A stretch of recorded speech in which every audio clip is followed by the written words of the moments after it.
S'organiser lorsque l'on est VDI ou même indépendant, ce n'est pas toujours facile, surtout lorsque l'on débute. Aujourd'hui, dans cette nouvelle vidéo, je vais vous livrer 7 astuces pour mieux organiser votre travail de VDI.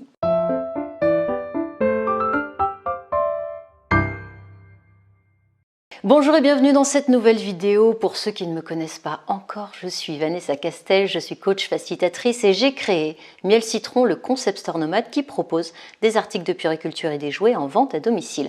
Alors que vous ayez rejoint l'équipe de Miel Citron ou que vous soyez VDI pour n'importe quelle autre entreprise, ces conseils vous seront forcément utiles car l'organisation est plus ou moins identique partout. Commençons tout d'abord par le premier conseil, se fixer des objectifs SMART.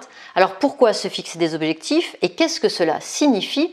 Il est important de toujours avoir une ligne directrice pour savoir où l'on va et où est-ce que l'on se trouve à tout moment. Se fixer des objectifs, c'est donc des buts à atteindre, mais il ne faut pas fixer n'importe quel but. Un objectif doit être SMART, c'est l'acronyme qui signifie spécifique, mesurable, atteignable, réalisable et temporel. Il s'agit donc de ne pas pousser la barre trop haut en se fixant des objectifs trop complexes. Pensez à vérifier que les objectifs que vous vous êtes fixés soient précis, quantifiés et facilement atteignables. On peut par exemple se dire « d'ici 3 mois, je veux avoir dépassé X milliers d'euros de chiffre d'affaires ». Un objectif inatteignable ne vous servira à rien car l'idée c'est de l'atteindre, voire même de le dépasser. Ensuite, deuxième astuce, s'aménager un espace de travail chez soi. Bon nombre de VDI ne louent pas un bureau ou ne vont pas dans un espace de coworking pour travailler.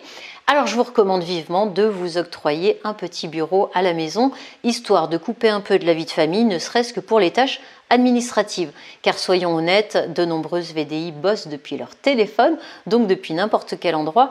L'idée ce n'est pas de casser cela, mais de pouvoir s'installer dans un véritable espace de travail pour certaines tâches.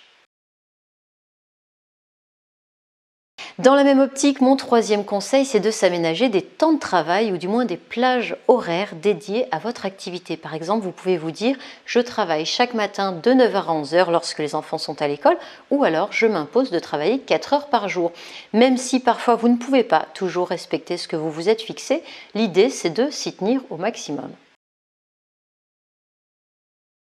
Quatrième astuce, je vous invite à faire des to-do list en notant tout ce que vous avez à faire, que ce soit sur un journal, sur un post-it, sur l'application Notes de votre téléphone. L'essentiel, c'est vraiment de centraliser tout ce que vous avez à faire pour ne rien oublier et surtout, avoir la satisfaction de pouvoir cocher les cases au fur et à mesure.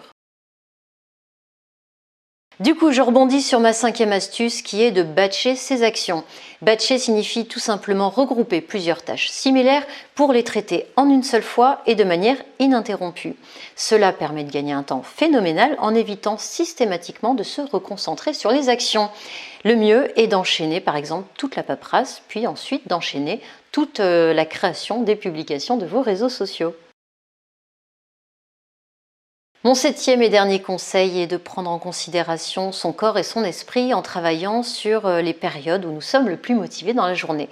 Pour certaines personnes, ce sera le matin, pour d'autres, le soir. Cela dépend de nos habitudes de vie, de nos préférences, mais il est très important de s'écouter. Clairement, si vous n'êtes pas du matin, cela va être compliqué de travailler de 6h à 9h. Ce sera beaucoup moins efficace que si vous respectez votre motivation entre 19 et 23h par exemple. Merci d'avoir regardé cette vidéo. Rejoignez l'équipe de Miel Citron en cliquant sur le lien en description de cette vidéo. Pensez aussi à vous abonner, à laisser un petit commentaire, ça fait toujours plaisir. Et je vous dis à la semaine prochaine pour une nouvelle vidéo. Ciao, ciao!